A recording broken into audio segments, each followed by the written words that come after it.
हमारे भैया से आप यही पूछने गए थे ना कि हमारा शादी कैसे हुआ था, किस हालात में हुआ था। हम बताते हैं आपको, सब सच बताएंगे। हमने जबरदस्ती आपसे शादी किया था।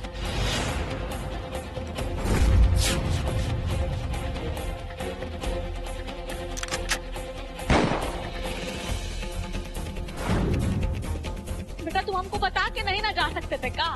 अगर बता कर जाते तो कुछ घट जाता।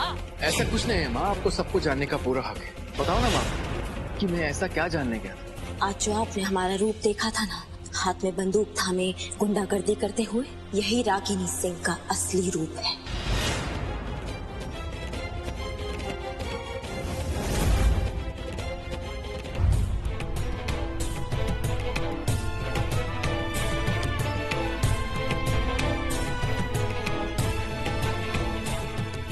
मिस्टर जी,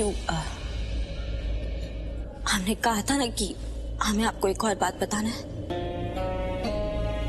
जब आप आईसीयू में थे ना, तो हमने सासू मैया से एक वादा किया था। सासू मैया, हम ना आपसे प्रॉमिस करते हैं कि जब मिस्टर जी एकदम ठीक हो जाएंगे ना, तो हम ये घर छोड़ के चले जाएंगे। अब बस इस वादे को निभाने का टाइम आ गया है। हम जा रहे हैं।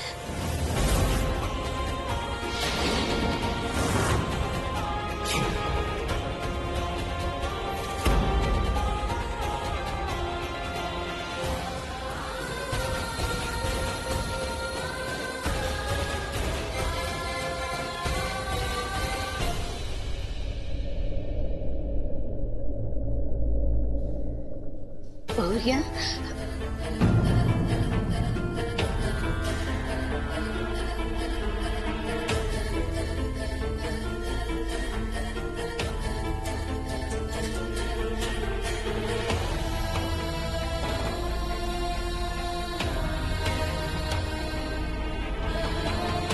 चिट्ठी उठी लिखना, हो सके तो फोनो करना है।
भाभी,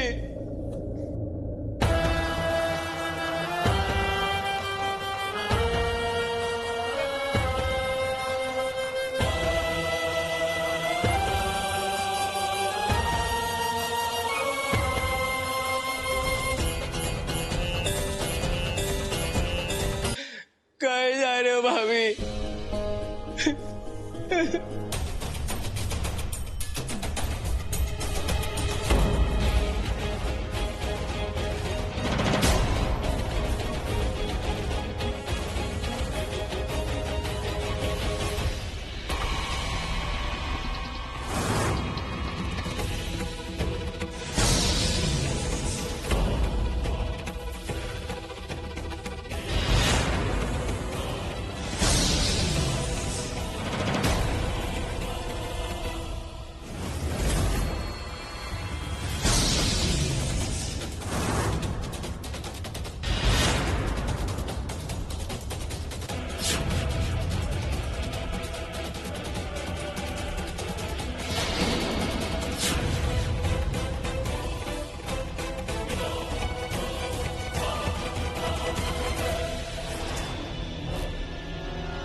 हमारी बेटा जी को बिना दामाद के कहाँ भेज रही हैं समधन जी?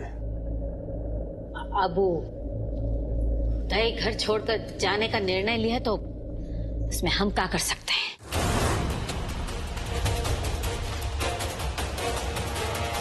और उसने ये निर्णय काहे लिया ये भी बता दीजिए हमको। विकराल जी,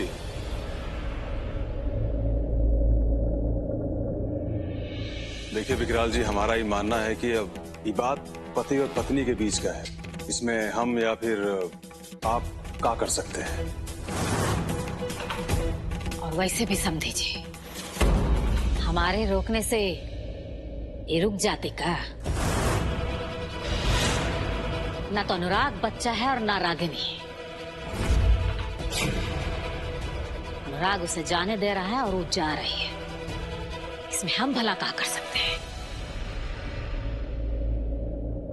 ये लोग सही कह रहे हैं बाबूजी। अब चलिए यहाँ से। वो हमें यहाँ नहीं रुकना चाहते हैं। चलिए। बेटा जी, जब इतना दिन निकाल लिए हैं ना, तो 2 मिनट और रुक जाइए।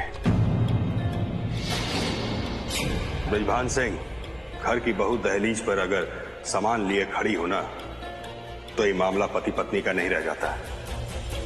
ये जिम्मेदारी पूरा परिवार का है कि उसे रोकने का कोशिश करें।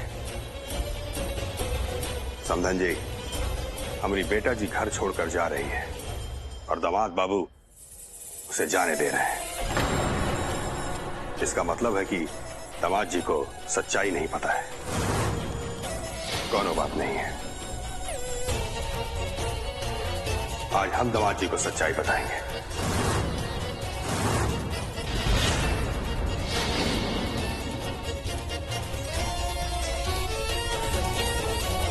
नहीं बाबूजी, आपको कुछ भी बताने का जरूरत नहीं है।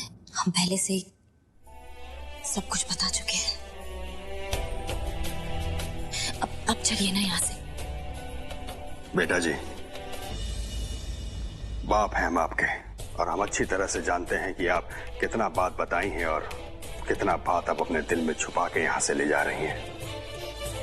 पहले आप ऐसा नहीं थी, छुपाने वाला बात भी ना मुंह पे कह मारती थी, लेकिन अब आप बदल चुकी हैं।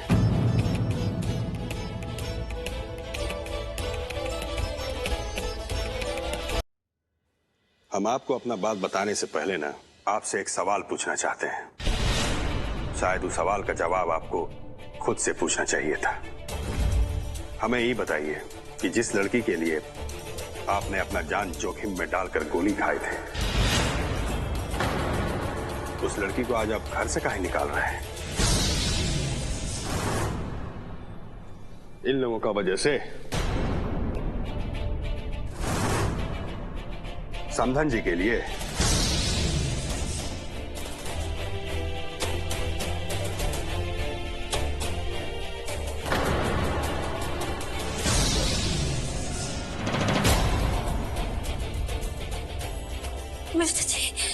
मिस्टर जी, आप बैठिए। आपको डॉक्टर ने आराम करने के लिए कहा ना। बाबूजी बस कीजिए ना, इनका तबीयत खराब हो जाएगा नहीं तो। अब ठीक है। देखा, आपको थोड़ा सा तकलीफ का हुआ कि हमारी बेटा जी तड़प उठे, और आप लोग ही कह रहे हैं कि ये अपना मन से घर छोड़कर जा रही है।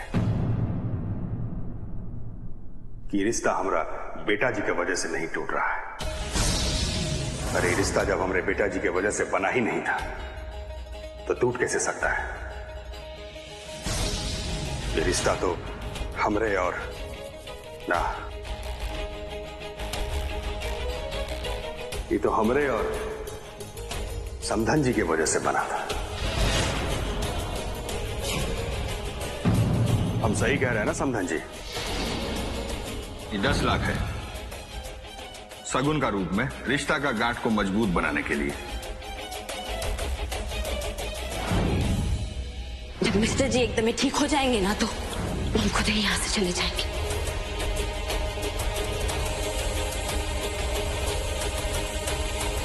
मिस्टर जी, आप बाबूजी का बात का मत सुनिए। वो सब हमारे लिए बोल रहे हैं। आप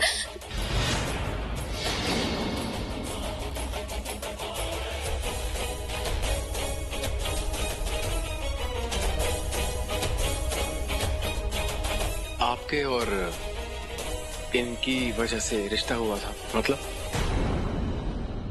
दामाद बाबू, आपका और रागिनी का गठबंधन ना हमरे और समधन जी के साठगांठ से संभव हुआ था, और इसमें बृजभान सिंह बराबर के भागीदार थे। आप तो पहले ही रिश्ते से इनकार कर चुके थे, लेकिन समधन जी घर आई लक्ष्मी का निरादर नहीं कर पाई और ये रिश्ता पक्का हो गया। और हमसे पैसा लेने के बाद जब हमें पता चला कि बारात कहीं और जा रही है, तो हमारे पास कोई और दूसरा चारा नहीं था। हम वो बारात को अगवा कर अपने मंडप में बैठा दिए, और ये सब करने में ना हमें समधन जी का बराबर योगदान मिला, है ना समधन जी?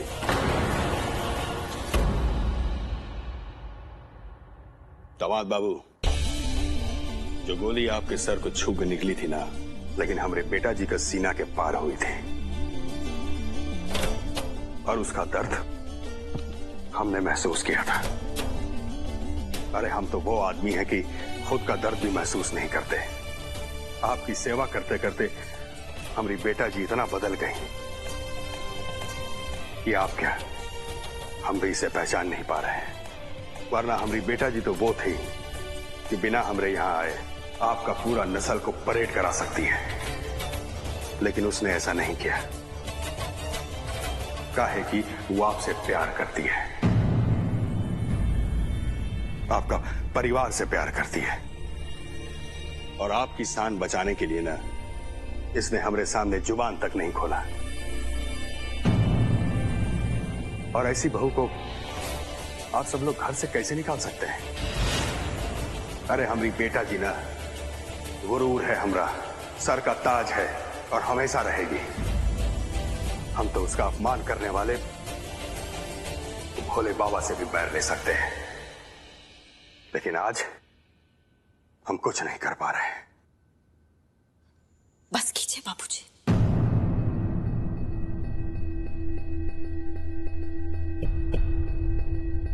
बस कीजिए बाबूजी, अब बस कीजिए। बाबूजी के सर का ताज है, लेकिन यहाँ ठोकरों में पड़े हैं। हमें अपने साथ ले चलिए बाबूजी। आप हमें अपने साथ लेके चलेंगे ना बाबूजी?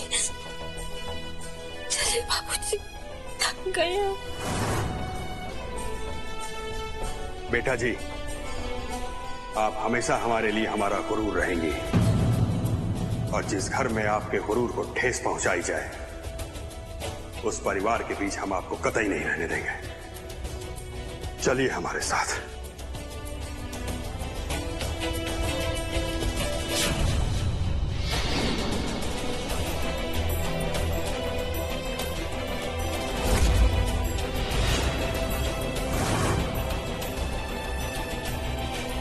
रुको बहुरिया,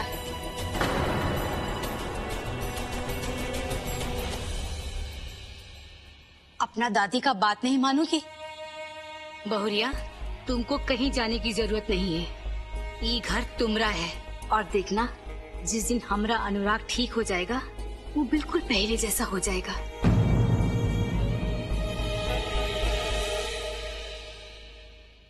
रुक जाओ बहुरिया, ये घर को तुम्हारी बहुत जरूरत है।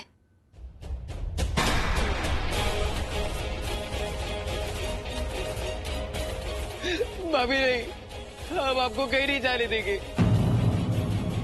नहीं भाभी, हम नहीं हटेंगे। हम अपनी भाभी को कहीं नहीं जाने देंगे। भैया को नहीं पता कि आपने अपनी जान बचाने के लिए अपनी जान को दांव में लगा दिया था। सबको सब पता है देवर जी, अब हमें जाने दीजिए। नहीं, हम आपको नहीं जाने देंगे। अगर आप चली गई तो हमें हिम्मत कौन बढ़ाएगा? देवर जी कौन बुलाएगा? नहीं भाभी, हम नहीं जाने देंगे आपको।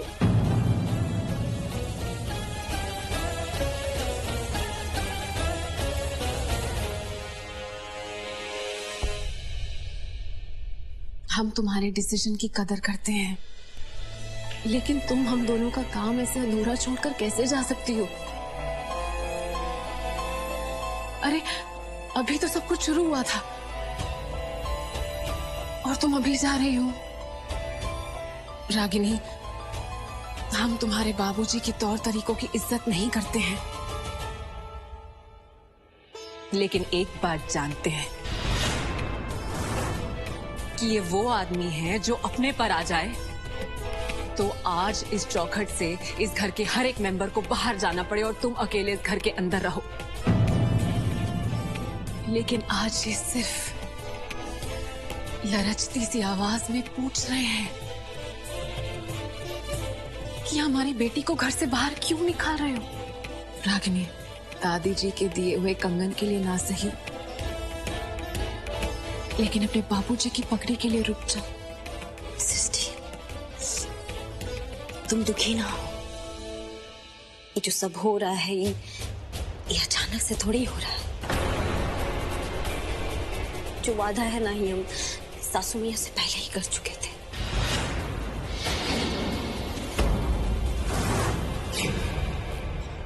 चलिए बाबूजी।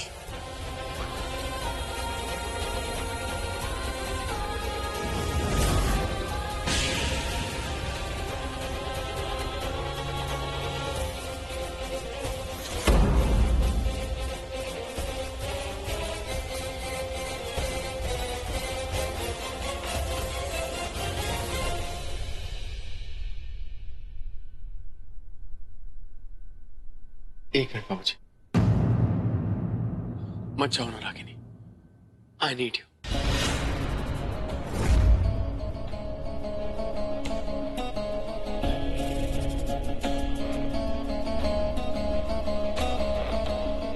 क्यों रुक जाए मिस्टर जी?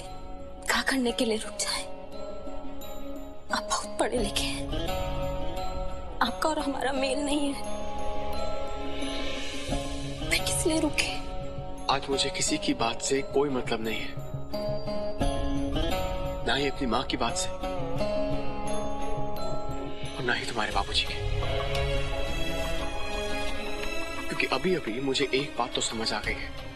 तुम जानती हो कि याददाश्त जाने का ताल्लुक दिमाग से होता है, और मेरी याददाश्त जाने के बाद भी मेरी जुबान पर तुम्हारा नाम था। इसका मतलब मेरा रिश्ता तुमसे दिमाग का नहीं, मेरा रिश्ता तुमसे दिल का है रागिनी। मैं नहीं जानता कि मेरी याददाश्त कब वापस आएगी, कभी आएगी या नहीं आएगी, लेकिन तुम तो हो ना साथ में। मुझे तुम याद हो, बस इतना काफी है ये जिंदगी बिताने के लिए। तुम्हें मुझे एक आखिरी मौका देना होगा रागिनी। अपने मिस्टर जी के लिए रुकोगी ना यहाँ पे? मिस्टर जी, पहले भी बहुत बार ना हमारा सामान इस दरवाजे तक आ चुका है, लेकिन जिंदगी में पहली बार हमने अपने मन से यहाँ से जाने का निर्णय लिया था, और जिंदगी में पहली बार इन्होंने हमसे कुछ मांगा है। हमको पता है इनका याददाश्त आने के बाद क्या होगा, लेकिन फिर भी हम इनकी पहली मांग नजरअंदाज नहीं कर सकते। बाबूजी, आप चले जाइए।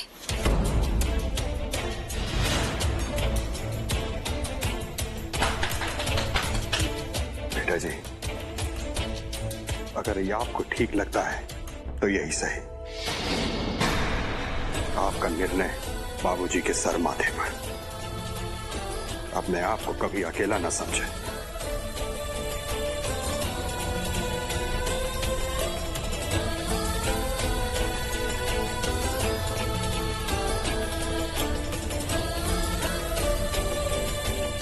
आज जो भी हुआ हमारे साथ,